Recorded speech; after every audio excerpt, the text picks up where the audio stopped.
ni ukuvuga ngo resources z'Imana zirahari en puissance, zirahari potentiellement, zirahari nuko gusa zitaratwikururwa kugira ngo zinjire mu mateka y'abantu. Ariko ibyo ukeneye byose mu buzima bwawe, yaba mu buzima bwawe, yaba mu gukorera Imana, biba bihari, byarateganijwe, ariko biracyahishwe. Kugira ngo rero bigereho, hakwiye kuba ijambo ryitwa des actes de foi, imirimo yo kwizera. L'important ce n'est pas ce que tu as, c'est petit, c'est rien. Icy'ingenzi si icyo ufite nubwo cyaba ari gitoya. Marche dans la foi, gendera mu kwizera, dans les promesses de Dieu. mu masezerano y'Imana. Pose des actes concrets dans la direction de la volonté de Dieu. Kora ibikorwa byo kwizera bifatika biganisha mu bushake bw'Imana. À chaque pas de foi, buri ntambwe rero yo kwizera, ces ressources se révèlent. ubutunzi bwawe burahishurwa. À chaque pas de foi, buri ntambwe yo kwizera, ces trésors se révèlent. ubutunzi bwawe burahishurwa. À chaque pas de foi, buri ntambwe yo kwizera, ces richesses sont révélées. ubutunzi bwawe burahishurwa. Dieu n'est jamais à court de ressources. Imana nta na rimwe ibura ubutunzi. Dieu ne sera jamais à court de ressources. nta na rimwe Imana izabura ubutunzi. C'est nous qui ne comprenions pas ni twebwe tudasobanukirwa qui est Dieu, Imana comment il agit. ni gute ikora. Mais la vérité est que ariko ukuri nuko si nous lui faisons confiance, tuyiringiye, si nous le prenons au mot. Ibi ni byo Uwiteka abwira Kuro uwo yimikishije amavuta ati: niwe mfashe ukuboko kw'iburyo nkamuneshereza amahanga ari imbere ye, kandi nzakenyuruza abami kugira ngo mukingurire inzugi, kandi n'amarembo ntazugarirwa. Nzakujya imbere ahataringaniye mparinganize, nzamenagura inzugi z'imiringa n'ibihindizo by'ibyuma nzabicamo kabiri. Nzaguha ubutunzi buri mu mwijima n'ibintu bihishwe ahantu hihereye, kugira ngo umenye ko ari jye Uwiteka uguhamagara mu izina ryawe, ari jyewe Mana ya Isirayeli. Amen. Genda ugere ku murongo wa 5. Kubw'umugaragu wanjye Yakobo Isirayeli natoranije, wa 6. Okay. nguhamagaye mu izina ryawe, nguhimbye izina nubwo utigeze kumenya. Ni jye Uwiteka, nta wundi, nta yindi Mana ibaho itari jye. Nzagukenyeza nubwo utigeze kumenya, kugira ngo uhereye iburasirazuba ukageza iburengerazuba bamenye ko nta yindi iriho itari jye.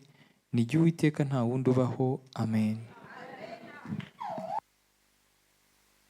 Ku muntu witwa Kuro, Cyrus Kuro. Kuro yari umuniki. Icya mbere ukwiye kumenya, hagati ya Yesaya na Kuro, amen, ari ibinyenjana hafi 3.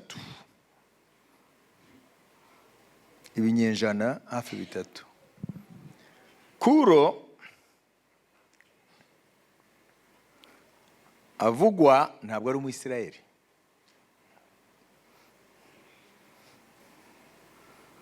Yesaya aramuhanuye kandi atarabaho. Igihe Yesaya yahanuraga ibya Kuro,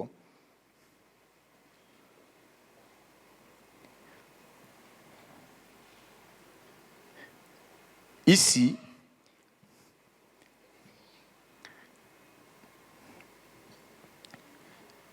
yari ikiri munsi y'ubutware bwa Ashuri, Asiri. Hanyuma Ashuri yaje gusimburwa n'Abamedi, hanyuma mu nyuma Babiloni. Kuro ntabwo araza. Hanyuma Abamedi bamaze gutsinda Ashuri, Babiloni nayo igaguruka igakomera. Amen. Haleluya. Imaze gukomera mu gutsinda Ashuri, Abamedi na Babiloni bari kumwe, ariko Babiloni niyo yaje gukomera hanyuma mu nyuma Abamedi nabo bakubita hasi Babuloni, nabo akanya gato bakubitwa hasi n'Abaperesi. Amen, haleluya. Kuro rero bita Cyrus le Grand niwe washinze Empire Perse, ubwami bw'Ubuperesi muri Iran. Yari umunya-Iran, azwiho nk'umwami ukomeye, wigaruriye amahanga n'isi y'icyo gihe. Abisirayeli batwawe mu bunyage na Babuloni mu kinyejana cya gatandatu cya karindwi kirangira, cya gatandatu gitangira.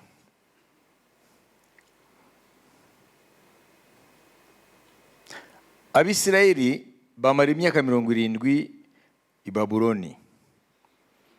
Imyaka 70 irangiye,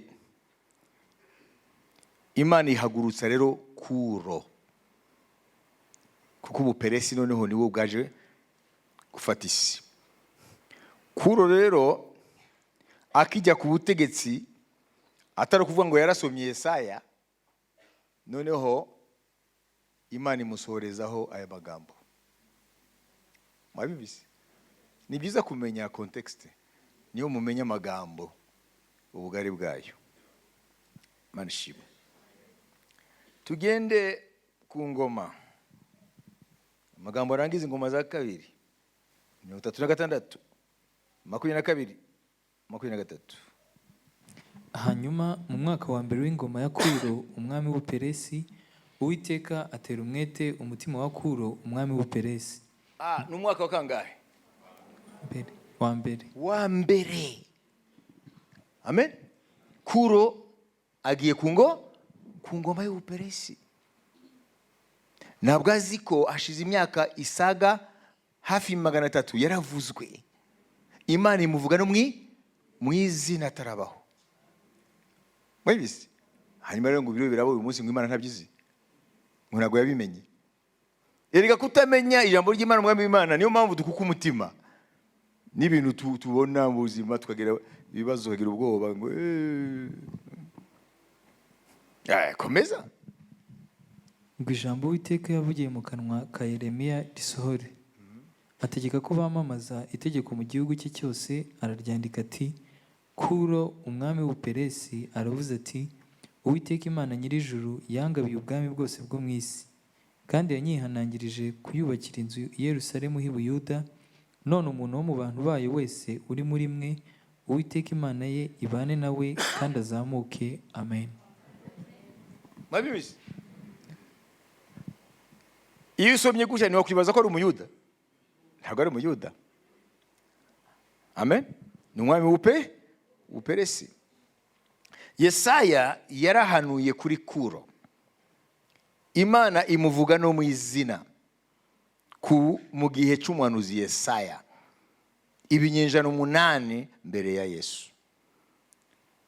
Hanyuma mu mwaka wa 559, bakunda kwandika, umwaka wa 559 mbere ya Yesu, Kuro yimye ingoma, umviriza, 559 imbere ya Yesu kubiza muri 530 mbere ya Yesu. Ni imyaka ingahe? 29.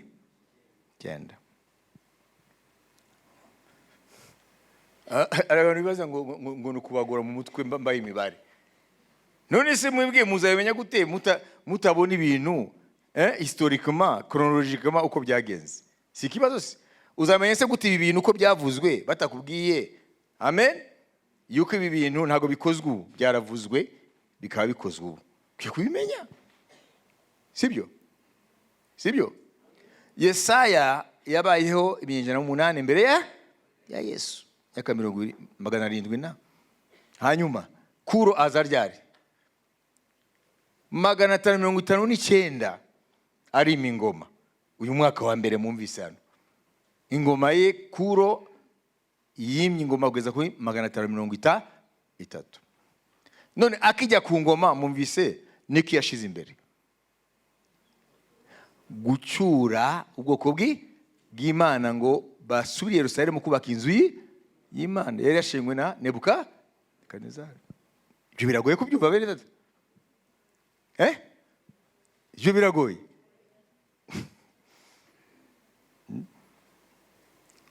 Amen. None Kuro atarabaho Yesaya yamuvuze wiki ko Imana izamujya imbere, sibyo? Ikamukingurira inzugi, sibyo? Kamenagura ibirindizo by'ibyuma, miringa, gakingura inzugi. Ariko njye nshaka kwibanda ku murongo wa gatatu, n'ibintu bihishwe ahantu hiherereye. Tugende buhoro Odilo, kugira ngo mubyumve ko nifuza ko Imana igwa kubyumva, kuko hano niho hari ikintu kiza gutuma utsinda ya mahwa yakumeranye. Imana ishimwe. Intego y'Imana uyu munsi nuko ayo mahwa yameze mu buzima bwawe arandurwa. Ayo mahwa Yesu ayita les soucis de la vie, worries, guhangayika, guhagarika umutima n'ubuzima, ngo nibyo byavangiye abantu. Bari bakira ijambo ry'Imana banezerewe kandi barigenderamo igihe runaka, sibyo? Bashimisha n'Imana. Hageze igihe cy'uko imbuto Imana izibona, ya mahwa araza aniga ya mbuto ariyo jambo.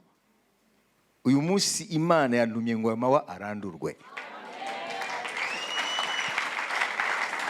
Imbuto z'Imana zongere zibyibuhe. Haleluya. Uvuga uti amen. Haleluya. Aha. Turagenda dusome mu ndimi eshatu kugira ngo byumvikane neza. Je te donnerai des trésors cachés. Nzaguha ubutunzi buri mu mwijima. Andika. Umwijima no. Des trésors cachés. Ubutunzi buhishwe. Nimuvuga buhishwe biraza kubavangira ku mvugo ya kabiri buvugwe. Umviriza. Je te donnerai des trésors cachés, des richesses enfouies. Je te donnerai des trésors cachés. Nzaguha ubutunzi basi uvuga buhishwe nacyo. Buhishwe. Byandike ubutunzi buhishwe. Ijambo rya mbere. Mukunda ubutunzi se? Ko mutabwandika se? Nzaguha ubutunzi buhishwe. Si bien, n'est-ce pas? Des richesses enfouies. Noneho mu Cyongereza hari akarusho. Wabyumvise? I will give you hidden treasures. Voilà. Hidden treasures. Hidden. If you hide something, uba ugiye guhisha. Hidden things ni ibintu bihishwe. None ngo azaduha ubutunzi buhishwe. Imana yihisha. Si yabivuze ngo izakuro kugira asoze wa mugambi wo gucura Abisirayeli, akeneye means. Kugira ngo acure Abisirayeli akeneye uburyo. Akeneye amikoro. Akeneye imbaraga, akeneye uburyo. Imana iravuga ngo izamuha ubutunzi ahantu buhishwe. Amen. Subiramo iryo jambo. I will give you hidden treasures. Hidden treasures. Wabyumvise? Hallelujah. Hanyuma icya kabiri, riches stored in secret places. Riches stored in secret places. Ngo ubutunzi noneho bwahunitswe ahantu secret. Ndiya jambo ahantu hibanga. Ni mu byandika ibyo bibiri. Ega je none baho ubutunzi bandugu yangu. Mu izina rya Yesu. Aho kwiruka mugenda hariya mukagenda mukajya Central Africa mukajya mugacura ubusa. Je ndiyo ndayiba hano right now. Agakanya. Hallelujah. Mwenye imani apokee katika jina la Yesu. Imani ibwiye Kuro ngo izamuha iki? Des richesses cachées. Amen. Hallelujah. Hallelujah. Des trésors cachés. Amen. Trésors cachés. Trésors c'est mu bakora ikintu cy'agaciro. Amen. Des trésors cachés. Iby'agaciro bihishwe, ngo izamuha n'ubutunzi, ngo yahunitse store, ngo yashize ahantu h'ibanga. Ni ibintu bingahe? Izamuha trezor, iby'igiciro, ariko biri hehe? Ninde wabuhishe? Ninde wahishe ibyo by'igiciro? None si Imana yahishe, wowe wahamenye? N'umuntu deje yagushira ibintu birakomeye ngo hamenye, nkanswe Imana. Je vous donnerai, je te donnerai ni cours, sibyo? Ngo azamuha, ngo trésor caché, ngo hari igiciro Imana yahishe. Amen. Ngo nimujya imbere, amen, Imana izabimuha. Hanyuma iki nacyo ngo izamuha niki? N'ubutunzi, ngo bubitswe, buhunitswe ahantu hibanga. Umutwe w'iri jambo uzajye wibuka igihe cyose. Satani naguteza ibibazo ngo nintapagana ntabwo nzabamo, nibizacu. Uzajye umenya iri jambo.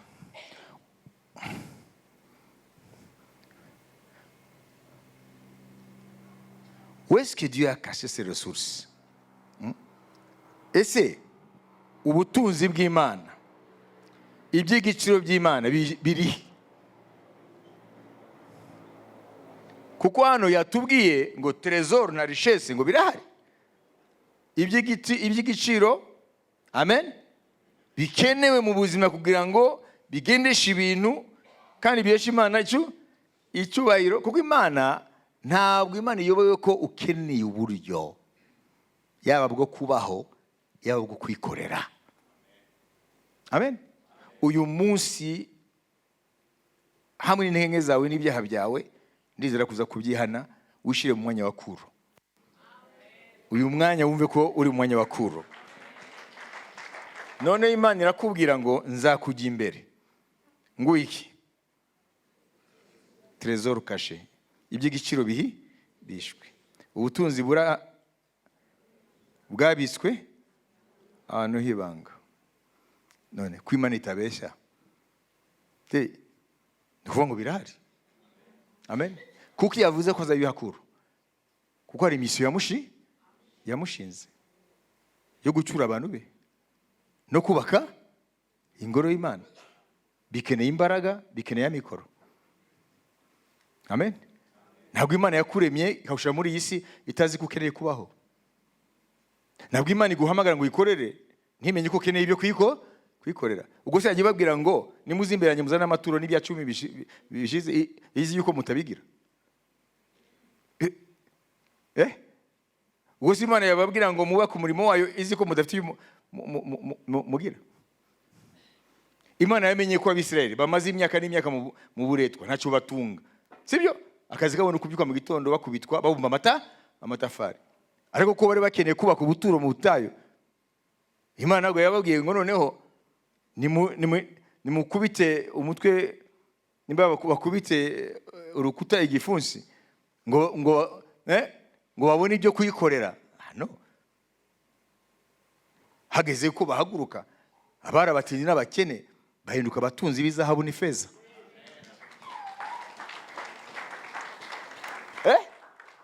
Murabyumva? Abari abatindi n'abakene mu buretwa wa Farawo, igihe bavagayo bahinduka abakire b'amafeza n'amazahabu n'amatungo, kuko bazakenera ibitambo. Amen. None se ibyo bintu byari biri? Mwabibise? Imana yari izi ko abo bantu c'est un peuple d'adorateurs, bahamagariwe kuramya Imana nzima. Bazakenera ibitambo, bazakenera feza n'izahabu izubaka ubuturo. Ntabwo Imana yababwira ngo muyitangire ibi, muyikorere ibi kandi izi ko mutabifite. Nuko nituzi ukuntu Imana igeze umuntu kuri ibintu bibiri, ku by'igiciro biri ahantu hahishwe n'ubutunzi buhunitswe ahantu hibanga. Ntabwo tuzi kubigeraho. mwabyumvise? Niyo mpamvu tuba mu buzima bwo kwiganyira, ukabona yuko tunapase. Nanjye simfite ibimpagije. Umuntu wese mu rwego rwe ni umukene, ariko ni hano amen. Tugende rero step by step. Murizera ko Imana itabeshya? Wanda byizera kese umusazi. Icya kabiri, murizera ko uyu Kuro Imana yamumenye ikamwita mu izina imyaka hafi 300, amen, atarabaho kandi ari umunyamahanga. Mwabyumvise? N'ubwami bwe butarabaho. Murizera ko Imana ibyo yamuvuzeho byarasohoye? Byarasohoye, kuko muri histoire turabyiga. Amen. Ese Kuro yashubije Abisirayeli mu gihugu cyabo, Abayuda? Yego. Ese nibasohokane n'ubutunzi bwo kujya kubaka inzu y'Imana? Kuvuga ngo ibi Imana yavuze kuri Kuro, Imana yarabisohoye, yarabisohoje. Où se trouvent les ressources de Dieu? Biriya byombi mu byite ressources, sibyo? Amen. Ressources na mikoro, ressources ni ibintu bigufasha. None ressources z'Imana zibahe? Où se trouvent les ressources de Dieu? Muransubiza icyo Imana yavuze ngo ressources zayo zirahishwe. Ninde wazihishe? Ubwayo. None tuzabimenya gute? Icyo dushaka gukura mu nzira nuko tudakwiye kwibesha ngo nibihari. Mwabyumvise? Mwabyumvise? Ibyakumara ubukene bwawe uyu munsi birahari. Nabwo Imana iza kubirema ejo. Ibirahari, ariko ahantu hahishwe. Nta n'umwana w'umuntu yahakwereka. Mwabyumvise? Birahari, already birahari.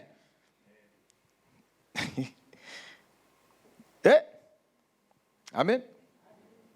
Hallelujah.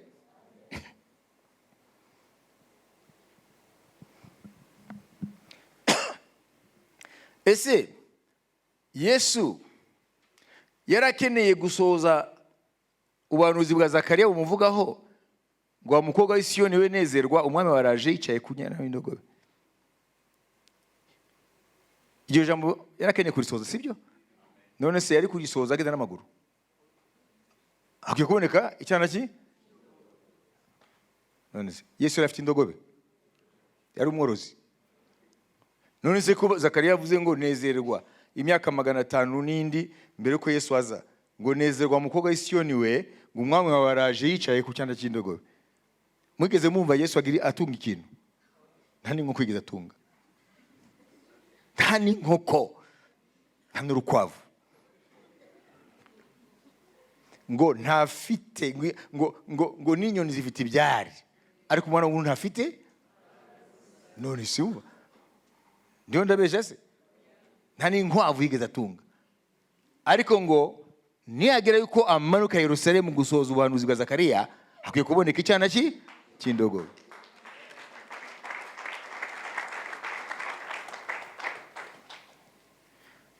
Kandi apana icyana cy'indogobe gusa, kitigeze gicarwaho n'umuntu n'umwe. Amen. Nuvuga ngo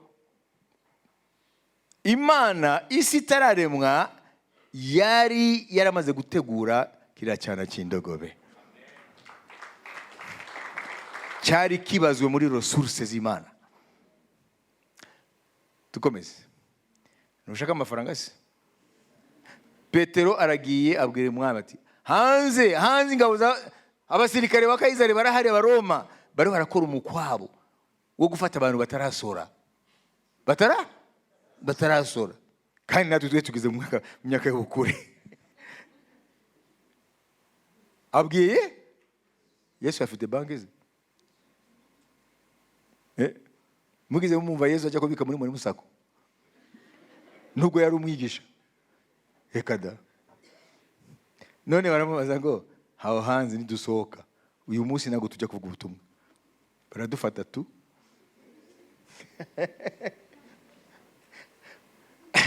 Yesu amubwiye iki?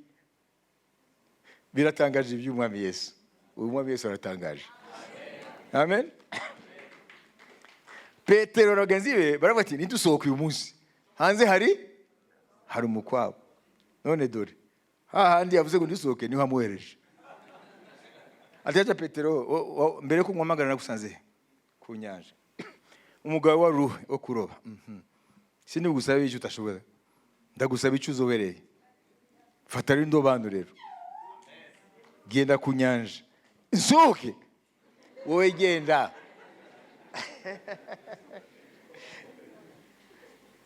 Genda, ndabanyura hese, wowe genda. Kuko bazi ko umwami azi icyo avuga. Bamaze kubona kenshi ababwira ibintu, bagasanga ibyo avuga byose n'ibyo ashaka niko biba.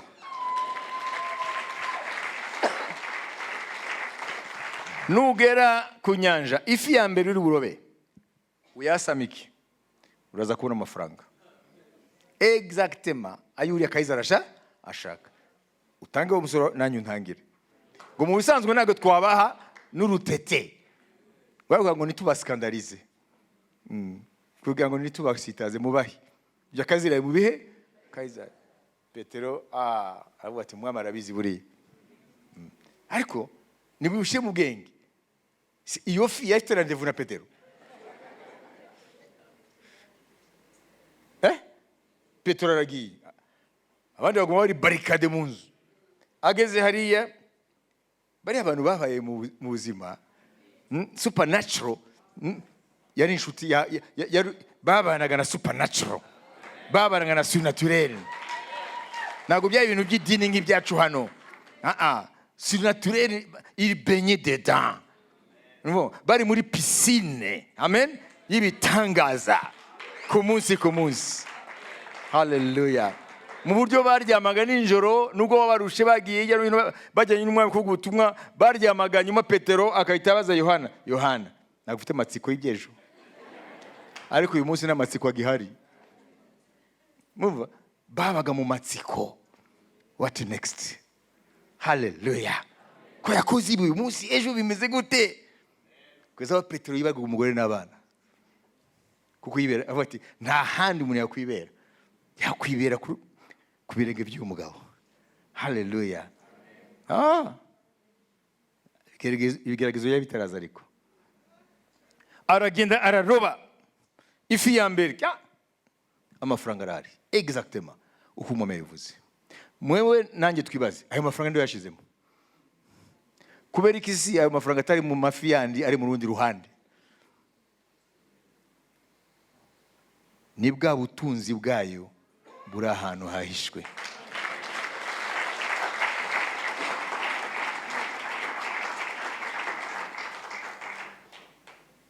Amen. Amen. Uriya mugabo yatanze cya cyumba yasangiyemo Pasika ya nyuma n'abigishwa be. Uriya mugabo yarazanye na Yesu. Hekada. Ngo mugende ni mwinjira mu mugi. Ngo murabura n'umugabo ikore mu bindi.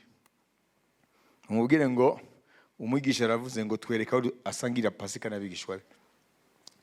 Wa mugabo nta no kubaza byinshi. Yahise abayobora abageza mu cyumba cyo hejuru.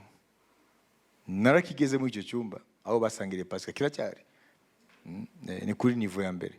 Yega ama etage tuyabonye umunsi. Ariko yabaye kuva kera. Ntabwo muzi Yezabeli aho yari hejuru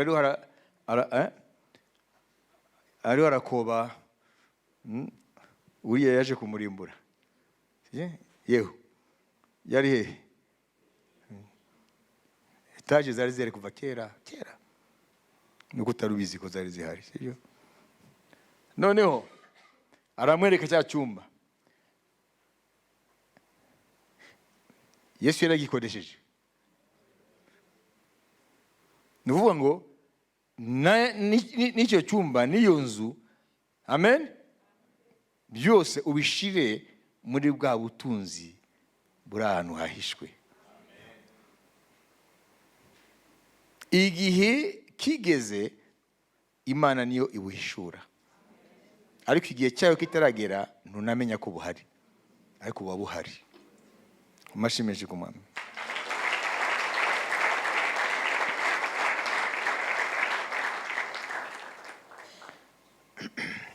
None niki cyatuma twizera Imana? Twarize hano muri amasengesho ngo kwizera uretse iriya definition ya Hébreux 11:1, Abaheburayo 11 umurongo wa mbere, kwizera no kumenya udashidikanya ibyinigwa ko bizaba, murabona. Ariko Genèse 15:6 itangiriro 15:6 ariyo definition iri simple. Abraham eut confiance en l'Éternel et cela lui fit imputer à justice. Abraham agira confiance Imana. Donc la foi égale confiance en Dieu, c'est tout. Kwizera no kugira confiance Imana, kwibyivuga ibikora. Kuko umuntu atagire confiance Imana ayindura umubeshi.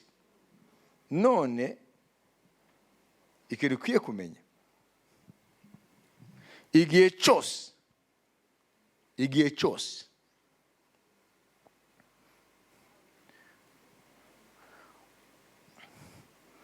utaratera intambwe ndi buvuge, uzajya wishuka ngo Imana nta resource igira.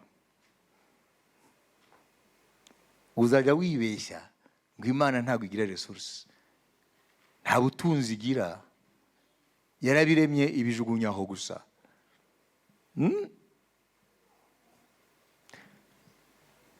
Kugira ngo rero tugire access ku butunzi bw'Imana buhishwe, iby'igiciro biri ahantu tutaboneje amaso, tugiye kumenya principe z'Imana. Imana yabwiye Abraham uko niwe sekuruza bizera, sibyo? Amen, haleluya. Abraham yanyuze muri ibyo. Ndashaka kubabaza, iriya sekurume y'intama yasimbuye Isaka mu gitambo, amen, yari iri hariya kuva ryari? Abraham bamubwiye ngo nagende atambe Isaka umwana we w'isezerano, sibyo?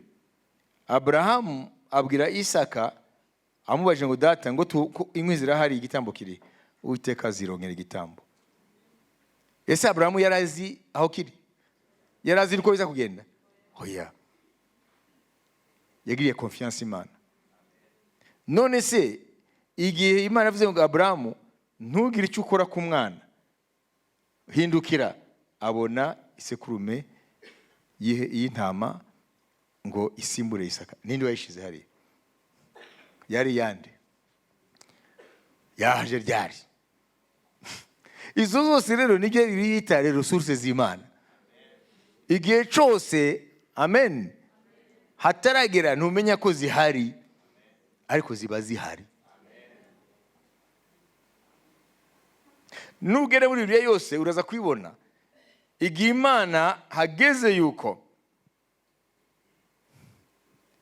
abayizera, amen, mu byo bayizeramo yuko Imana ibikora, wagira ngo ibyo bintu byari bihari kuva na kera hose. Ariko niko Imana ivuga, mfite ubutunzi buhishwe, mfite iby'igiciro biri ahantu mutabona, mfite ubutunzi muri store ahantu secret, mfite n'iby'igiciro trésor ahantu hahishwe. Ntushobora kubimenya, ntabwo ushobora kubimenya keretse isaha igeze. Amen, amen, haleluya. Wowe igihe twebwe twari hepfo hariya, nta barusi banyuraga hano, si wari kumenya ko hano ibigaraje bizahinduka itorero. Ariko hano hari muri bya bintu byitwa ubutunzi buhishwe.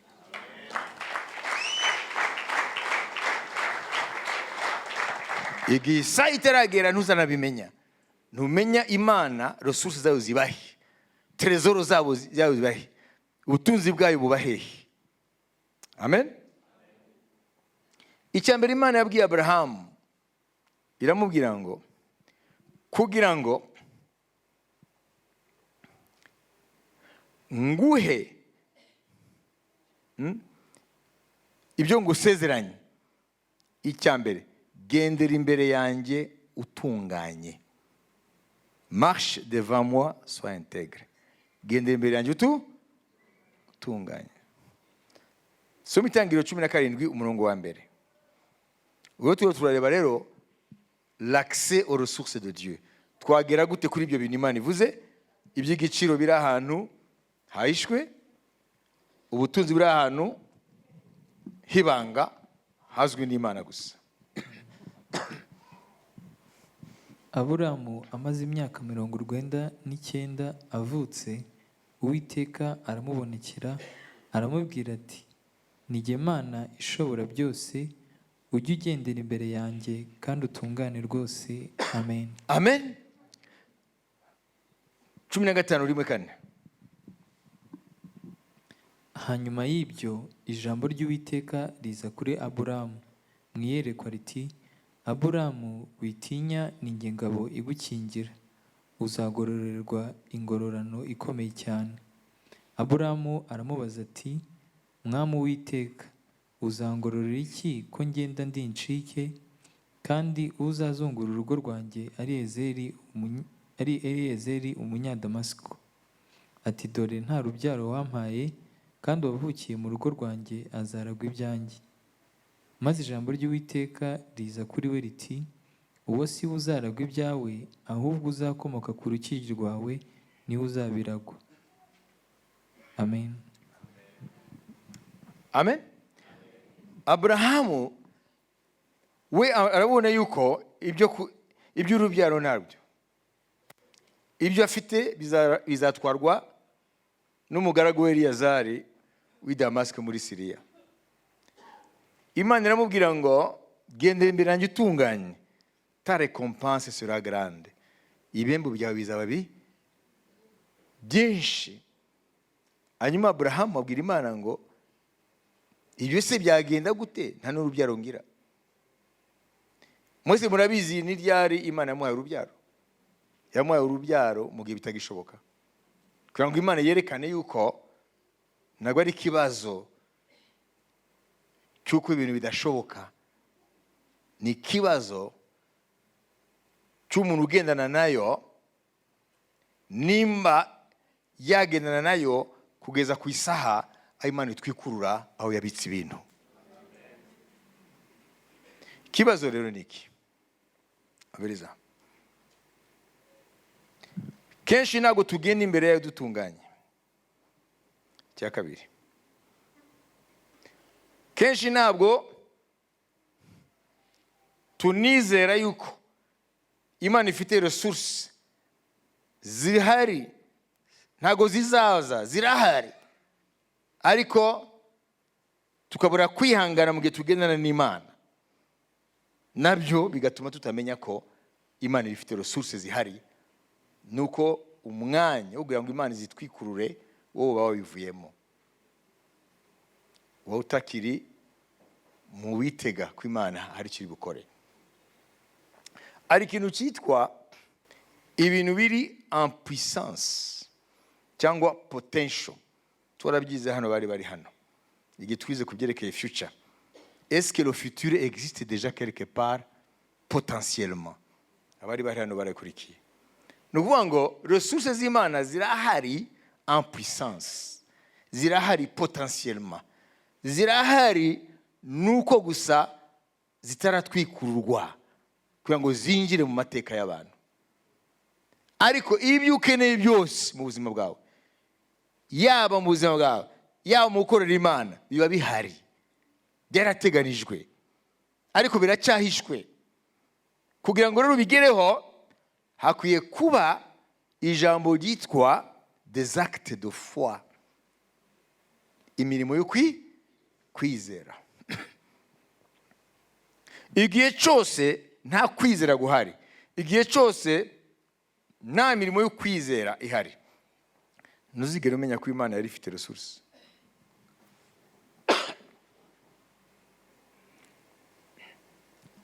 Dore mba urundi rugero. Hari abantu hafi 20,000. Bibiri ivuga ngo abagabo bari 5,000 udashize mu bagore n'abana. Ariko impuguke za Bibiliya zivuga ko abagore n'abana nibo bari benshi. Bavuga rero ngo nuko Bibiliya ivuga nubwo birivuga ngo abagabo bari 5,000, sibyo? Ariko nushira abagore n'abana nibo bari benshi. Impuguke za Bibiliya ivuga ngo bari nk'abantu 20,000. Bamaze iminsi 3 bakurikira Yesu barashonje. None Yesu arababwiye abigishwa ngo mubagaburire. Abigishwa bavuga bati mwami, aba bantu se twakura bibahaza, sibyo? None se mumvuga kino gihe nibi, nous n'avons pas de ressources nécessaires. Ntabwo dufite ibihagije, sibyo? Ntabyo si kenshi natwe tubivuga. Amen, haleluya. Nimugaburire 20,000 mwebwe.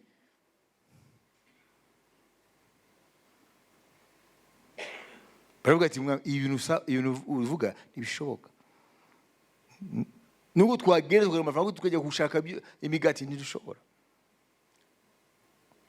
Bibiliya ivuga ngo umwami yababwiye ibyo azi ico ari bukore. Hanyuma arababaza ikibazo ngo mufite iki? Bararebana, dufite imigati 5 n'amafi 2. Mubizane. Ashima Imana data. Arabati mubahe. Biravuga ngo babantu bose barariye barasigaza, ndetse ibyasigaye barabitoragura byuzura ibikapu 12. Nashaka kubabaza, ibyahagije bari abantu byavuye? Ese imigati 5 n'amafi 2 bihaza 20,000? None si byavuye? Byavuye?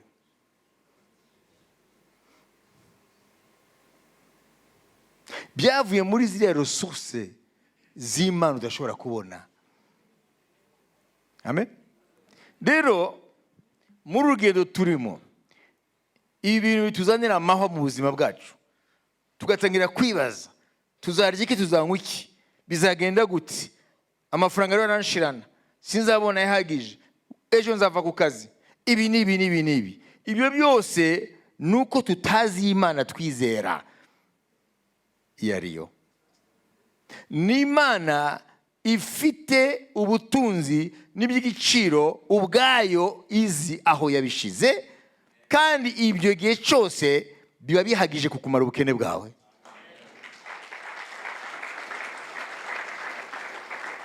Ariko ntabwo ushobora kuzamenya ko bihari.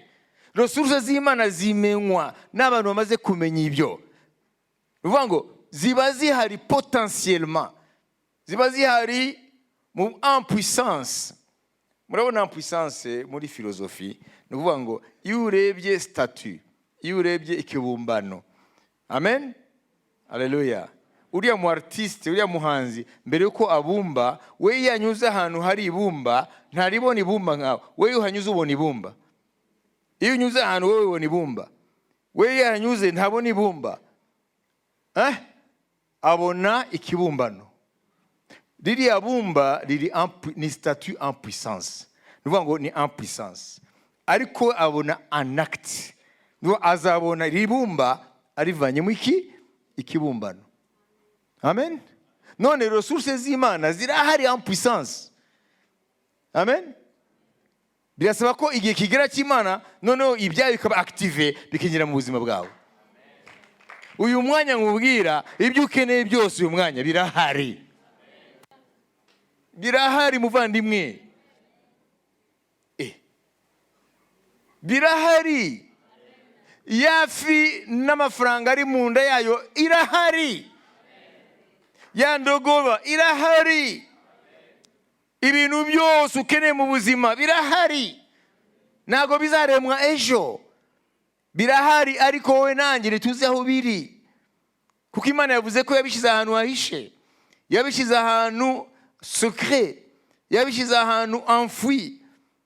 Iyi ni imvugo y'Imana ishaka kuvuga ngo ugendana nanjye akwiye kwizera yuko mfite ibihagije akeneye n'ibyo azakenera kugira ngo nkorere. Ibyo tuzakenera ejo ntabwo izabirema ejo, birahari. ahubwo nitugendana nayo dutunganye rwose nkuko yabwiye Aburahamu. Haleluya. Hanyuma tukagenda dupoza des actes de foi. Reka mvuge kuri icyo. Acte de foi ni kuvuga iki? Igikorwa cyo kwizera.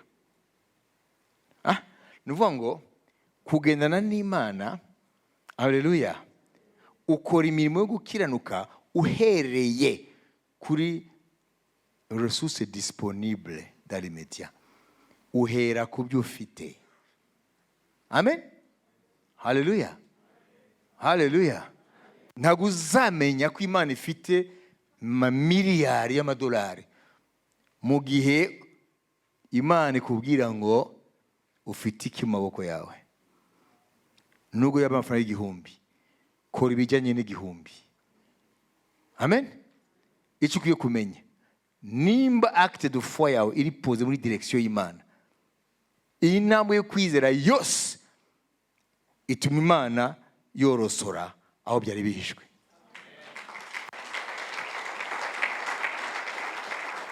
Igihe cyose nta ntambwe yo kwizera uratera, ntuzigere umenya bwa butunzi Imana yavuze, bya bintu by'igiciro aho biri. Ntuzigere wibaza na rimwe ngo si ibi bintu birava he, bizagenda gute? Nashaka uyu munsi ubanza usetinge mu mutwe wawe ibintu byose uzakenera mu buzima ku giti cyawe no murimo w'Imana nimba ukorera Imana birahari, gusa Imana izi aho biri. Kandi ntuzanabimenya ko bihari mu gihe cyose utagendana nayo utunganye, kandi ukagendana nayo uyumvira, ushira mu bikorwa ijambo ryayo uhereye ku byo uba ufite muri uwo mwanya. Amen. Ntuzarindire kubona potentiel y'Imana mu biganza byawe. Haleluya. Iba realize, igaragara mu gihe udahereye kuri ibyiza ufite. Amen. Ese Yesu ntiyari kubahaza atanyuze mu migati 5 n'amafi 2? Ntiyari kuvuga ngo migati ngwino, amafi ntiyari kuba? Ariko Imana ishima ko ikorana nawe.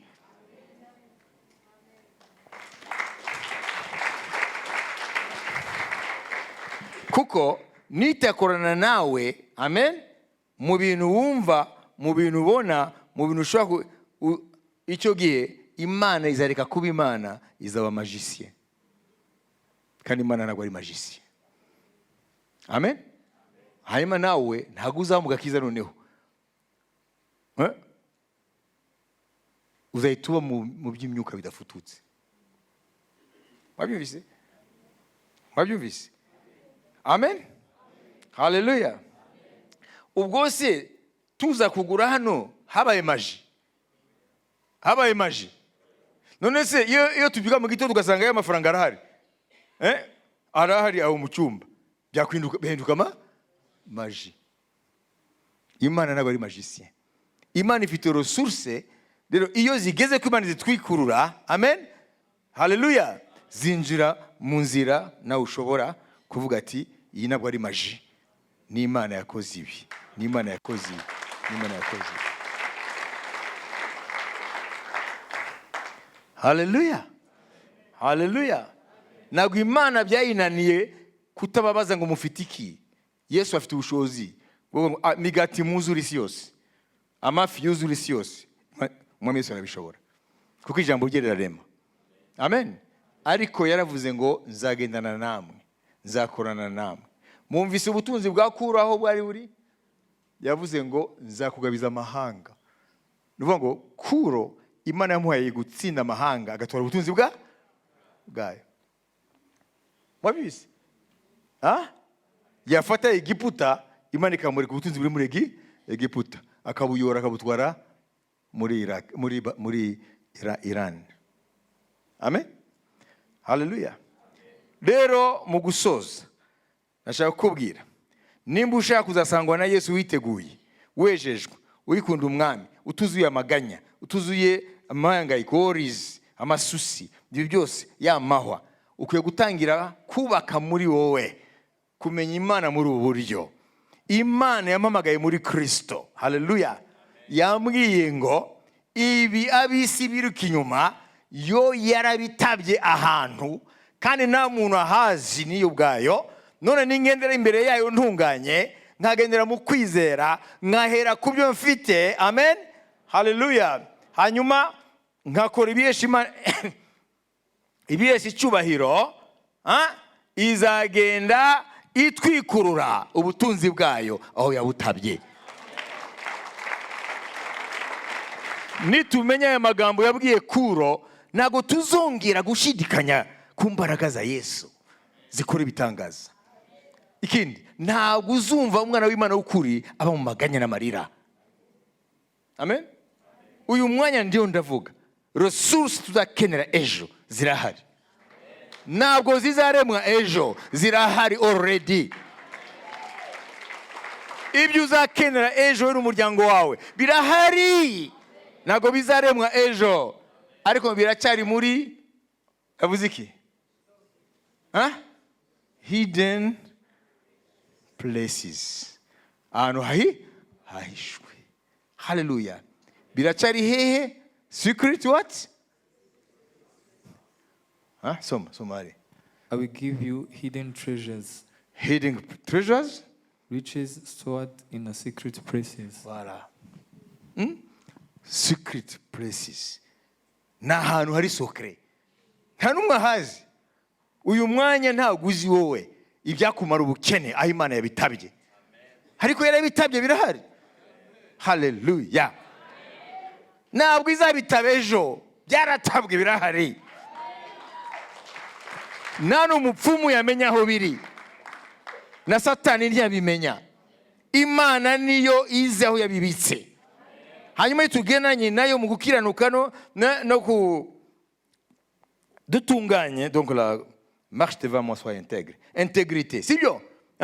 Gendana kuba intègre nkutagenda iburyo ni bumoso. Pana manyanga, ntuzabane n'Imana mu manyanga.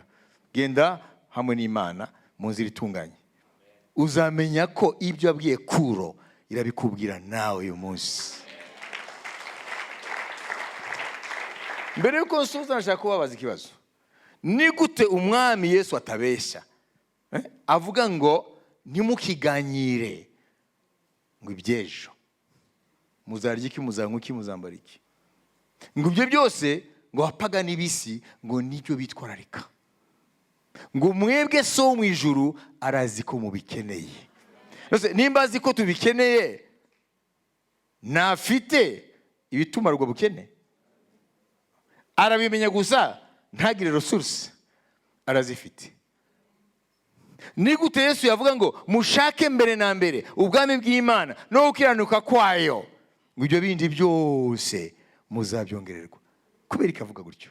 No kubera yuko harabizi ko buri kintu cyose kizakenerwa kiba cyarateganijwe. Gusa nuko kiri ahantu wowe nanjye tutazi. Chaque pas de foi en direction de la volonté de Dieu buri ntambwe yose yo kwizera igana ku bushake bw'Imana révèle ces choses cachées. ishura ibyo bintu bihishe. Chaque pas de foi buri ntambwe yo kwizera en direction de la volonté de Dieu iganisha ku bushake bw'Imana soulève le voile bitukuraho igitwikirizo qui cache ces trésors, bihishe ubwo butunzi, qui cache ces richesses. bihishe ubwo butunzi. Les richesses de notre Dieu sont illimitées. Ubutunzi bw'Imana yacu ntago bufite aho bugarukira. Nibugira akagero. Les richesses de Dieu sont illimitées. Ubutunzi bw'Imana yacu ntago bugira akagero. L'argent dont tu as besoin maintenant ou demain, amafaranga ukeneye umunsi cyangwa ejo, même si ce n'est pas Dieu qui frappe la monnaie, nubwo atari Imana ikora aya mafaranga, mais Dieu a ses ressources déjà. ariko Imana yo ifite ubutunzi bwayo buhari. Dieu sait tout ce dont tu auras besoin demain. Imana izi ibyo byose uzakenera ejo. L'argent est frappé par les hommes. Amafaranga akorwa n'abantu. Parce qu'on dit frapper la monnaie, on ne fabrique pas la monnaie. La monnaie est frappée par les hommes. Amafaranga akorwa n'abantu. Parce que ce sont des instruments conventionnels. Kuko ni igikoresho cyemeranwaho n'abantu. Ils peuvent décider le même matin d'évaluer ça. Bashobora kwemeranya ejo mu gitondo kuyatesha agaciro. Comprenez? Ce n'est pas Dieu qui a créé l'argent. Ntabwo ari Imana yaremye amafaranga. Mais si l'argent est la base de l'économie moderne, ariko niba amafaranga arirwo rufatiro rujyanye n'ubukungu bw'isi, c'est que Dieu, nuko Imana quoique ce ne soit pas lui qui a fait l'argent, nubwo atari yo yakoze amafaranga, mais Dieu sait que ariko Imana izi ko tu as besoin d'argent ko ukeneye amafaranga dans ta vie pour tes besoins personnels, ku byo ukeneye by'ubuzima bwawe bwite, des besoins familiaux ni ubuzima bw'umuryango wawe, et des besoins de l'œuvre de Dieu. nibyo ukeneye mu gukorera Imana. Alors Dieu a prévu Rero Imana yateganyije ko d'où il va tirer cet argent. aho izavana ayo mafaranga. Ces ressources sont déjà là, Ubutunzi bwayo burahari, mais il faut que tu saches ce secret. ariko ukwiriye kumenya iri banga. Marche devant moi, sois intègre. Gendera imbere yanjye utunganye. Je suis le Dieu tout-puissant Abraham. Ndi Imana ishobora byose Aburahamu. Je suis ton bouclier. Ni njye ingabo igukingira. Ta récompense sera grande. Ingororano yawe izaba nini ngari cyane. Tout ce dont l'homme a besoin Ibyo umwana w'umuntu akeneye byose est déjà prévu. byarateganyijwe.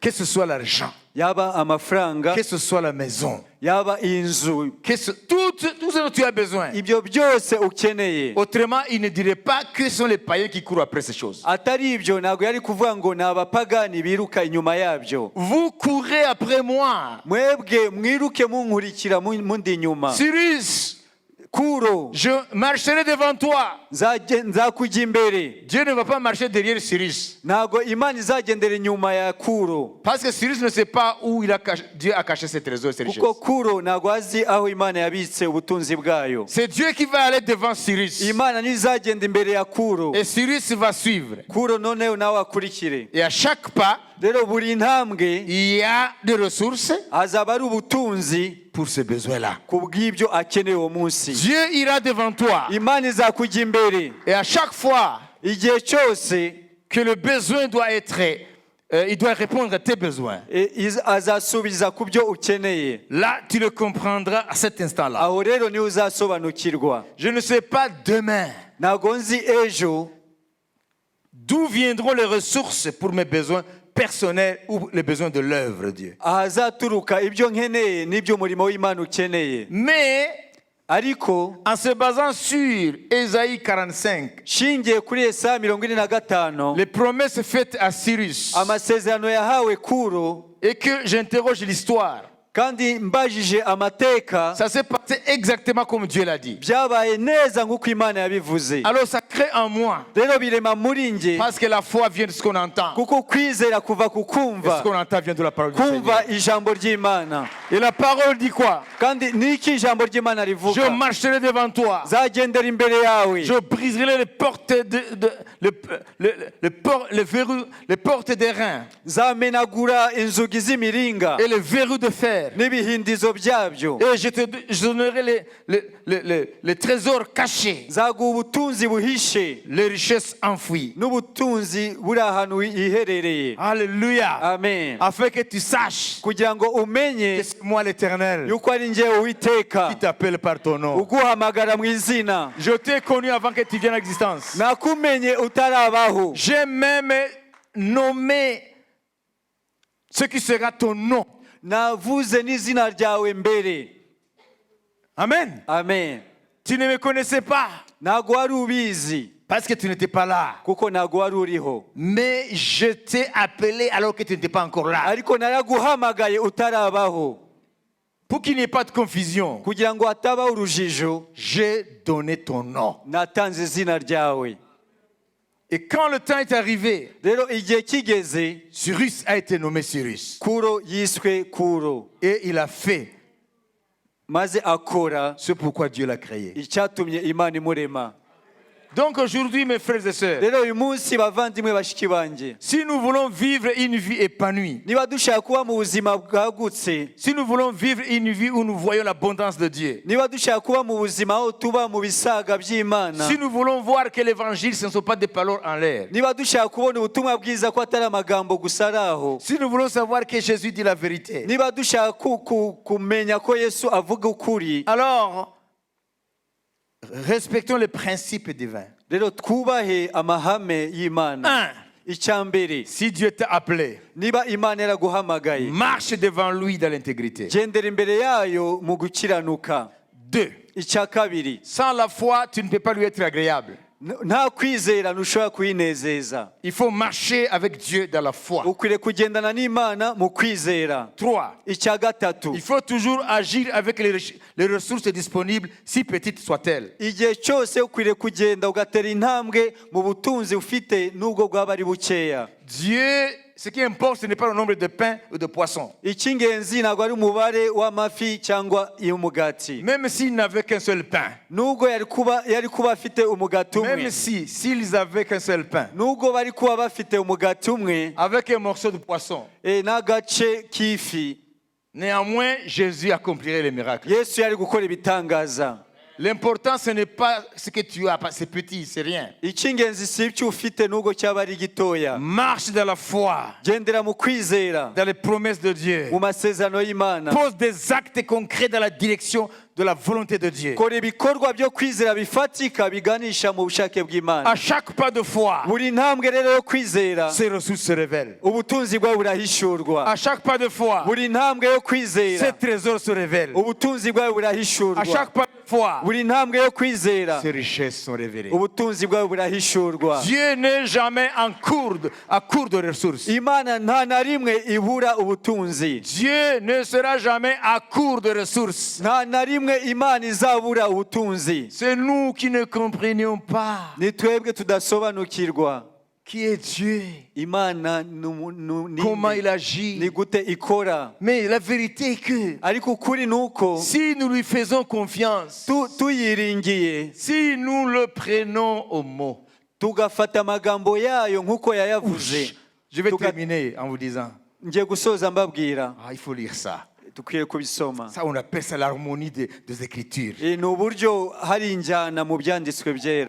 Vous savez, les disciples, Murabizi abigishwa, Jésus ne les aimait pas plus que nous. Yesu ntabwo yabakundaga kuturusha. Il nous aime autant qu'eux. Aradukunda nk'uko nawe yabakundaga. Il veut faire de nous ce qu'il a fait avec eux. Arashaka gukorana natwe ibyo yakoranye nabo. Il veut révéler sa gloire pour nous comme il a fait avec eux. Arashaka kuduhishura ubwiza bwe nk'uko yabikoze ku Le bigishwa. problème, c'est que notre attitude n'est pas la leur. Ikibazo uko imitima yacu imeze ntimeze nk'uko bo bari bameze. C'est le problème. Nicyo kibazo. Amen. Amen. Ils ont reçu la même parole. Bakiriye ijambo nk'iryo twakiriye. Ils ont le même Seigneur que le nôtre. Bafite umwami umwe nk'uwacu. Le même esprit est descendu sur eux. Ni wa mwuka nyine wabamanukiye. Mais si les résultats ne sont pas au rendez-vous, Ariko niba imbuto atari les résultats ne sont pas au rendez-vous. imbuto Nimbingaruka niba ingaruka atari zogendana na Yesu babonye tutazibona. Ce n'est pas que Jésus a changé. suko Yesu yahindutse. Ce n'est pas que la parole que nous avons est différente de la leur. Suko ijambo dufite ritandukanye n'iryabo. Ce n'est pas que l'esprit qui est en nous n'est pas le même esprit qui était en eux. Suko umwuka uri muri twe atari wa mwuka nyine wari kumwe nabo. Je veux seulement lire le passage. Ngiye gusoma umurongo. Ariko uyu munsi aya mahwa abandi. Amen. Turayarandura tu. Amen. Yes. Tutangwa iyo miba. Turarandura ayo mahwa. Ntabwo umwana w'Imana akwiye kuba bamutikura buri kanya.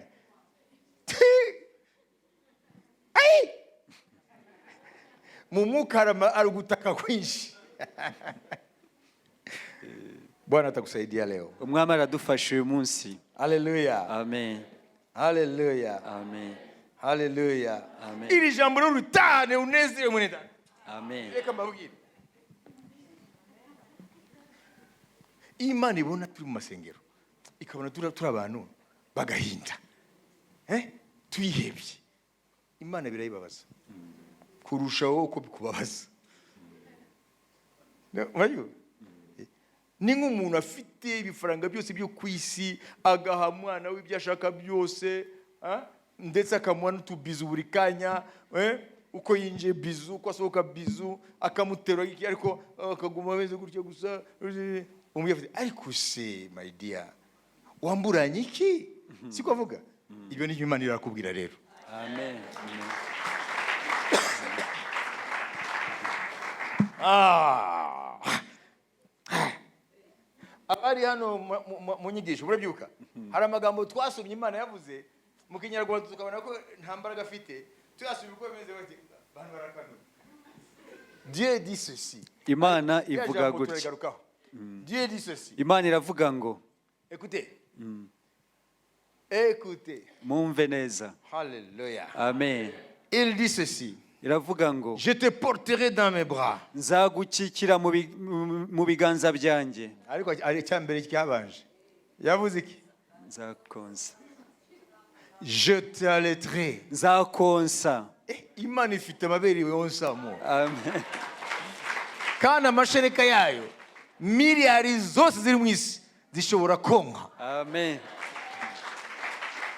None se Imana ivuga ngo muzonka amashereka y'amahanga. Amen. Niwumva se? Écoutez, c'est pas fini. Je vous allaiterai. Nzabonsa. Je vous porterai dans mes bras. Nzabakikira mu biganza byanjye. Icyatumye rero bakanura n'amagambo Imana yavuze. Mu gifaransa ngo je vous mettrai sur mes genoux. Nzabashira ku bibero byanjye. Écoutez, je vous caresserai. Nzabakuyakuya. Il dit je vous mettrai sur mes genoux. Nzabashira ku bibero byanjye. Tubona akabebe bashize hano mu byashize ku bibero agumaka kagasinzira. Ngo je vous mettrai sur mes genoux, je vous caresserai. Nzabashira ku bibero byanjye, nzabakuyakuya. Quatrièmement, icya kane, je vous consolerai. nzabahumuriza. None iyo Imana ivuze ibyo ikabona turi abanyamibabaro ikabona dufite agahinda dufite ubwoba bw'ejo Imana ibyifata mwite. Birayibabaza. Ibyifata mwite. Birayibabaza. Parce que Dieu n'est pas responsable. Kuko Imana siyo ibibazwa. Non, il n'est pas coupable. Yo ntabwo ari ibibazwa. Cyangwa urabyemera cyangwa nubyemera. Mwabyumvise? Donc Dieu veut ton bonheur. C'est tout. Imana igushakira ibyiza. Amen. Amen. Dieu veut que ton cœur se dilate chaque jour. Imana irashaka umutima wawe waguka unezerwa. Amen. Amen. Murabizi, il faut que rimwe na rimwe tuva mu bintu biri mécanique byo muri iyi si ko ubuzima burakakaye. Il faut entrer maintenant dans la poésie de Dieu. Dukwiriye rero kwinjira mu busizi bw'Imana. Entre dans la poésie de Dieu. Yinjira mu busizi bw'Imana. Mais tu ne vas pas vivre dans la poésie seulement. Ariko ntabwo waba mu busizi gusa. La poésie Ubusizi de Dieu bw'Imana est porteuse muri bwo harimo de ses ressources. harimo n'ubutunzi bwayo. Amen.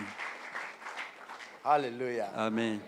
Singwiye na rimwe kwemera abadayimoni bo kumpebesha. Amen. Amen. Never.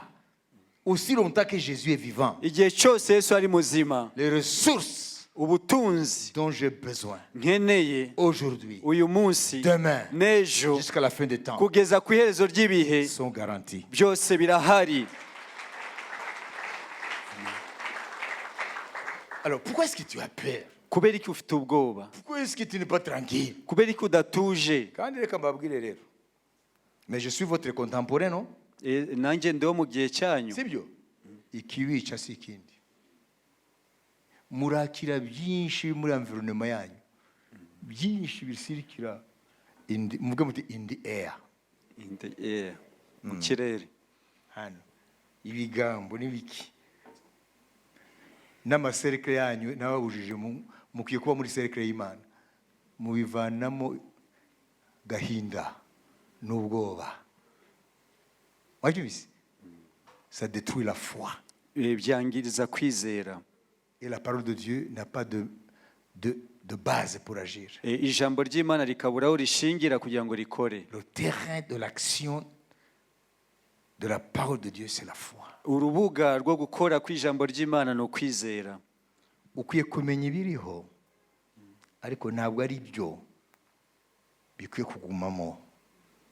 Ntushobora kubuza inyoni kuguruka, niko Ritere yavuze, ariko nzayibuza kwarika ku mutwe. Amen. Ntabwo uzabuza ibigambo n'ibihuha n'ibiki bigira bicike bigira biki, ibyo ntabwo uzabibuza, cyane cyane muri iki gihe cy'ikoranabuhanga. ariko ukwiye kubuza ko ayo magambo y'urucantege ajya gusenya kwizera no kwiringira Imana. Kuko ntabwo ari abantu bafite imbaraga, ntabwo ari abantu bafite ejo hazaza, imbaraga zifitwe nayo. Amen. Ibintu bizagenda nubwo bariya mpuguke zo ku isi zivuga ngo intambara ya gatatu y'isi iraza, ntabwo tubanyomoza ko bashingira ku byo babona, ariko bizaba uko Imana yabigennye. None se mu Kinyarwanda ni muyita mugenga, none igenga ibiki? Byose. Igenga ibyashize, igenga n'ibiriho, ikagenga n'ibiza. Sasa turiya wewe Tuza. Amen. Je vais terminer avec Luc 5, Ngiye gusoreza muri Luka gice cya 5 verset 1er. umurongo wa mbere. Amen. Amen. Amen. Amen. Ouh, hallelujah. Amen. C'est terrible ça. Hein? Jusqu'au verset 10. Yesu Jusqu'au verset 11. Tugeze ku murongo wa 11. yari ahagaze mu kibaya cy'inyanja ya Genesareti, nuko abantu benshi bamubyiganaho ngo bumve ijambo ry'Imana. Abona amato abiri atsitse ku nkombe y'inyanja, ariko abarobyi bari bayavuyemo bameze inshundura zabo. Yikira mu bwato bumwe bwari ubwa Simoni, amusaba kubutsuraho hato ngo buve ku nkombe. Aricara yigisha abantu ari mu bwato. Arangije kuvuga abwira Simoni ati, igira imuhengeri, mujugunye inshundura murobe. Simoni aramusubiza ati, databuja, twakesheje ijoro dukora cyane, nyamara ntacyo twafashe, ariko kuko ubivuze reka nzijugunye. Babikoze bafata ifi nyinshi cyane, ndetse inshundura zabo zenda gucika. Barembuza bagenzi babo bari mu bundi bwato ngo baze babatabare. Baraza buzuza amato yombi, bituma yenda kurengerwa. Simoni Petero ngo abibone atyo, yikubita imbere ya Yesu ati, vaho ndi databuja, kuko ndi umunyabyaha. Kuko ubwo yari yumiwe n'abari kumwe nawe bose babonye izo fi bafashe. Na Yakobo na Yohana bene Zebedayo bari bafatanije na Simoni, nabo birabatangaza. Yesu abwira Simoni ati, witinya, uhereye none uzajya uroba abantu. Bamaze kugeza amato yabo ku nkombe, basiga byose baramukurikira. Amen. Amashyi menshi ku Mwami Yesu. Amen. Alléluia. Amen. Alors, 3 minutes et on va prier. Iminota 3 turahita dusenga. Les disciples ont passé toute la nuit et ils n'ont rien pris. Abigishwa bamaze ijoro ryose nta kintu bafashe. Aucun poisson. Nta fi n'imwe. Pourtant, c'était des experts de la mer. Kandi bari abahanga b'inyanja. Et leur bateau, leur filet était sans faute. Kandi ubwato bwabo n'inshundura zabo nta kibazo zari zifite. Mais ils n'ont rien pris jusqu'au matin. Ariko nta kintu bigeze baroba kugeza mu gitondo. Alors un homme se présente. Rero umugabo umwe arahagara imbere yabo. Alors ils rentrent. Je veux que vous imaginiez quelle était leur mine en sortant de l'eau. Irashaka ko mutekereza uburyo basaga uwo mwanya. Uko bagaragaraga mu maso yabo. Mwibaza ko abo bigishwa be basoze mu mazi bameze bate? Bafite za famille kandi babeshwaho n'iyo nyanja. None ijoro ryose ntacyo bafashe. None mu gihe baro barazinga inshundura zabo bagira gute, haraza umugabo arababwira ngo, bana ntacyo mwafashe, musubire mu nyanja. Uwo mugabo ntibamuzi muri koperative y'abarobyi, ahubwo baperereje amateka ye, azi gukubita imisumari gusa kuko yari umubaji. Umubaji niwe aze kubabwira ngo nubwo mutafashe ijoro nimusubire mu nyanja. Petero rero arababwira kuri 5. Mu bisanzwe ntabwo twakabikoze ibyo ni macuri. Ntabwo waroba ku manywa wabuze nijoro. Wabise?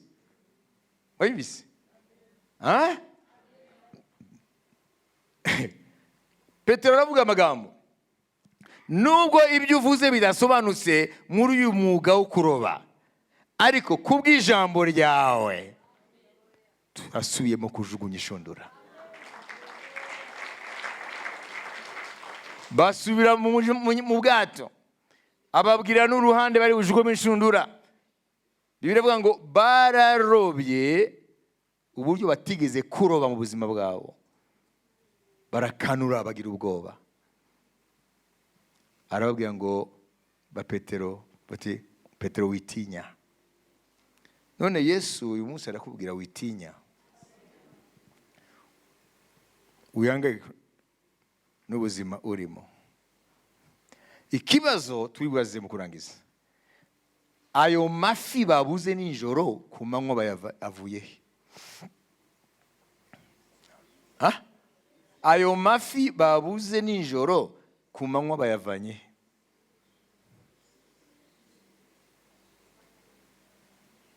Yesaya 45 yarabitswe kubw'iyo saha. Ibyo rero ukeneye none uzakenera ejo, amen, birahari. Hakeneye gusa yuko utera intambwe hamwe n'umwami Yesu kugira ngo umwami atwikurure, amen. Ubutunzi buri ahantu yabuhishe, n'iby'igiciro biri ahantu udashobora kumenya. Ariko icyo twamenye ni iki, amen. Ntabwo umukristo w'ukuri yiganyira, ntabwo umukristo w'ukuri yiheba, kubera yuko ibituma wiganyira, amen, ubimenye ko byari bihari, ntabwo wakwiganyira. Uyu munsi rero Imana irashaka ngo amahwa ari byo bitekerezo bihangayikishije abantu mu buzima bwabo, uyu munsi arandurwa mu murima wawe. Imbuto y'Imana ryo jambo ryayo,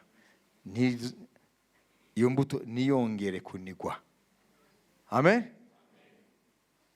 Nzakora iki? Nzabande, nzabuwande, aho gutangire kuba umuntu afata Imana ku ijambo ryayo. Gendera imbere yanjye utunganye, nturye iburyo cyangwa ibumoso bw'ubushake bwanjye.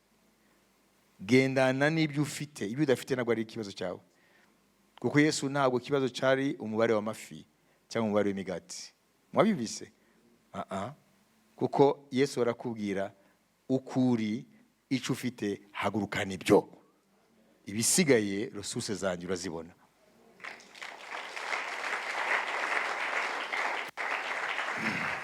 Ibisigaye uragenda ubibona mu buryo uzatangara, ukabase kubera iki kiriya gihe nari nagize ubwoba, nari nzi ko birangiye.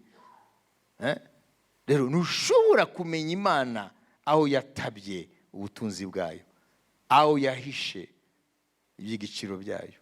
Wowe ukeneye, ntushobora kubimenya mu gihe cyose utagendanye nayo ngo ikujye imbere, kandi ugendana nayo mu kwizera, kandi ukagendana n'ibyo ufite n'ubushobozi bwawe. Gideyoni baramubwiye ngo hagurukana imbaraga ufite.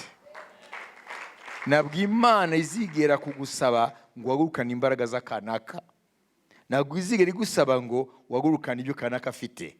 Uzahagurukana imbaraga ufite, uzahagurukana ibyo ufite, uzahaguruka ukuri, kubera yuko ibizatuma ejo hazaza, haleluya, ahesha Imana icyubahiro, ntabwo ari wowe nizabikora.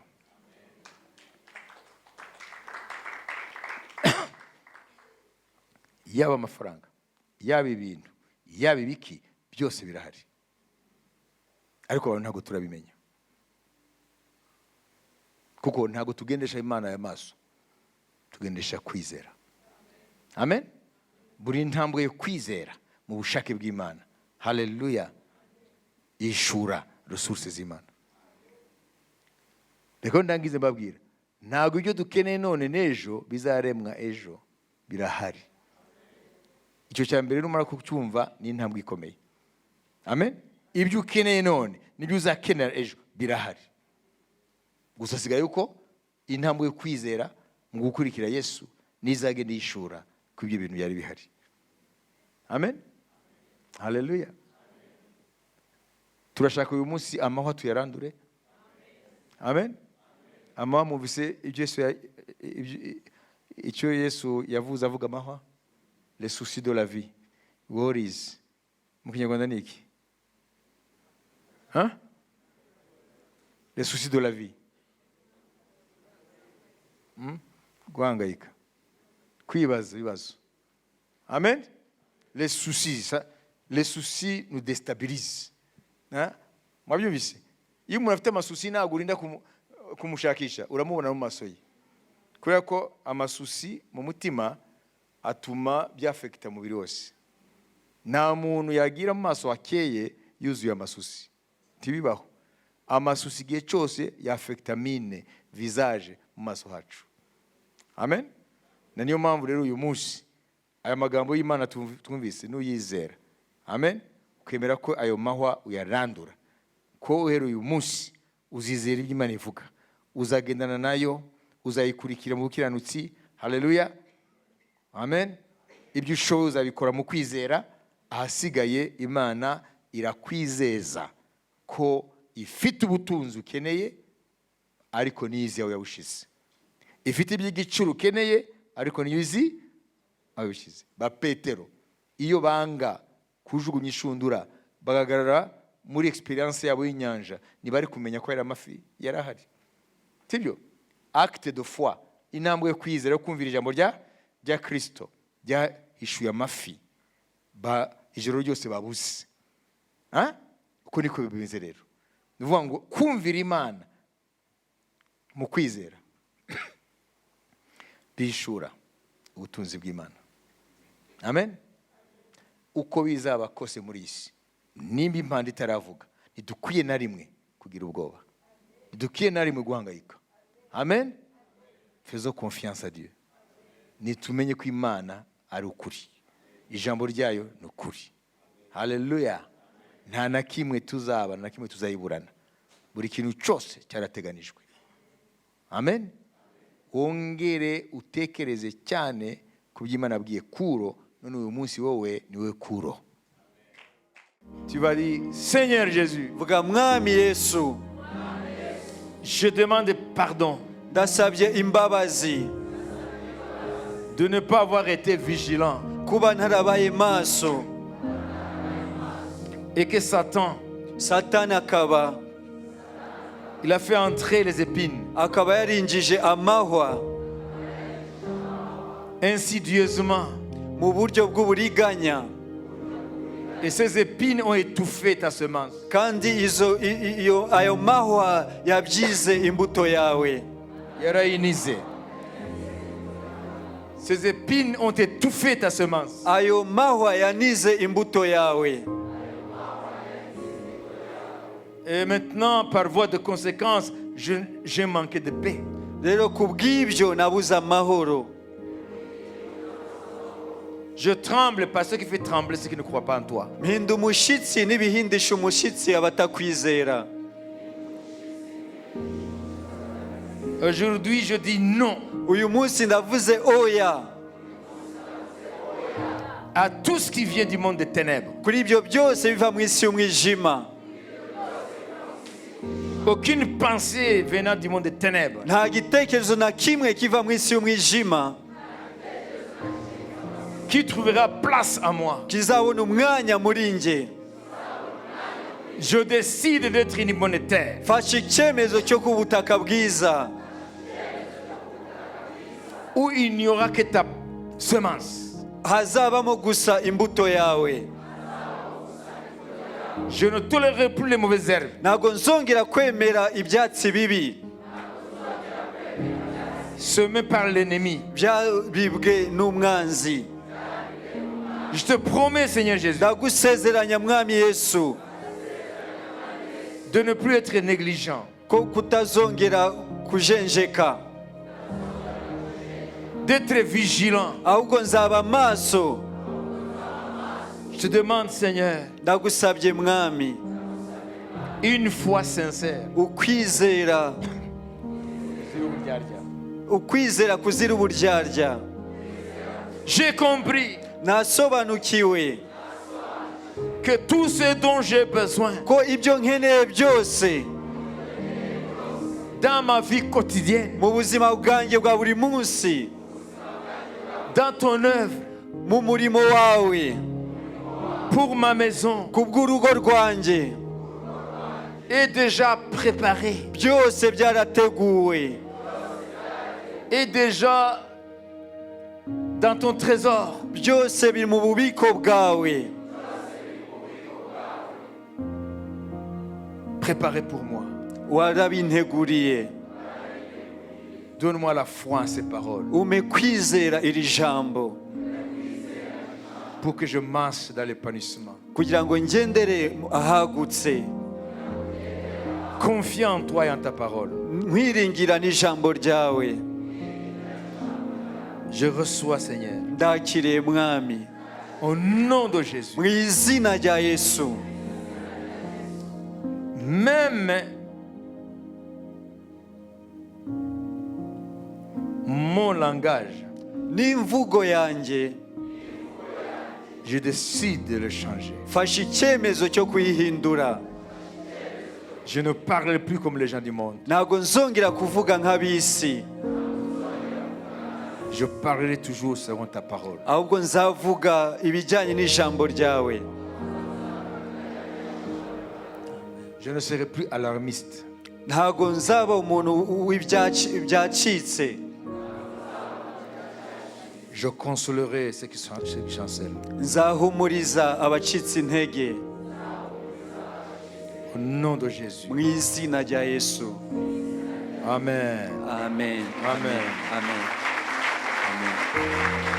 Alléluia. Amen. Amen. Amen. Sur base de ta confession, Dushingiye ku kwatura kwawe, maintenant reçois. noneho hakira. Dieu vient sur toi maintenant. Imana ije ikugana. Dieu vient sceller ce que tu viens de confesser. Imana ije gushiraho ikimenyetso ku byo umaze kwatura. Au nom de Mu Jésus, izina rya Yesu. que l'Esprit du Seigneur Umwuka w'umwami vienne en toi maintenant aze muri wowe nonaha, pour sceller ce que tu viens de dire. kugira ngo ahamirize ibyo umaze kuvuga, Et qu'à partir d'aujourd'hui, kandi uhereye umunsi que ta vie soit une bonne terre ubuzima bwawe butaka bwiza, et que, dans laquelle la semence de Dieu va s'épanouir et porter des fruits pour la gloire de Dieu. aho imbuto yayo izera imbuto nyinshi ku bw'icyubahiro cy'Imana. Et je prie pour que ta vie soit une vie miraculeuse. Kandi ndasenze kugira ngo ubuzima bwawe bube ubuzima bw'igitangaza. Je prie pour que le surnaturel de Dieu prenne place dans ta vie quotidienne. Ndasenze kugira ngo ibitangaza by'Imana bibone umwanya mu buzima bwawe. Que ta vie soit l'entremêlement entre le naturel et le surnaturel. Ubuzima bwawe bube ihuriro by'ibintu bisanzwe n'ibidasanzwe by'Imana. Au nom de Mu Jésus. izina rya Yesu. Et que le surnaturel prenne place en toi. Ibitangaza by'Imana bibone umwanya muri wowe. Que les miracles ne soient plus pour les autres. Ibitangaza ntibibe iby'abandi. Que les miracles ne soient pas de temps en temps. Ibitangaza ntibibe rimwe na rimwe gusa, Mais que ta vie quotidienne ahubwo ubuzima bwawe bwa buri munsi soit une vie pleine de miracles. niwo buzima bwuzuye ibitangaza, Pour que Jésus soit glorifié kugira ngo Yesu ahabwe icyubahiro dans ta vie. mu buzima bwawe Chaque jour. buri munsi Jusqu'à son retour. kugeza igihe azagarukira, Par la puissance du Saint-Esprit. kubw'imbaraga z'umwuka wera, Par la puissance du Saint-Esprit. kubw'imbaraga z'umwuka wera, Et que tu dises Amen. uvuge ngo amen. Amen, amen. Amen. Amen. Amen. Amen. Amen. Alléluia. Amen. Alors je vais vous donner la bénédiction et vous allez vous bénir mutuellement. Jewe ngiye kubaha umugisha, namwe muhane umugisha hagati Ubuntu yanyu. bw'umwami wacu Yesu Kristo n'urukundo rw'Imana no gusabana n'umwuka wera bijyana twese. Amen. Amen. Bénissez-vous Muhane umugisha. au nom de Jésus. Amen. Amen.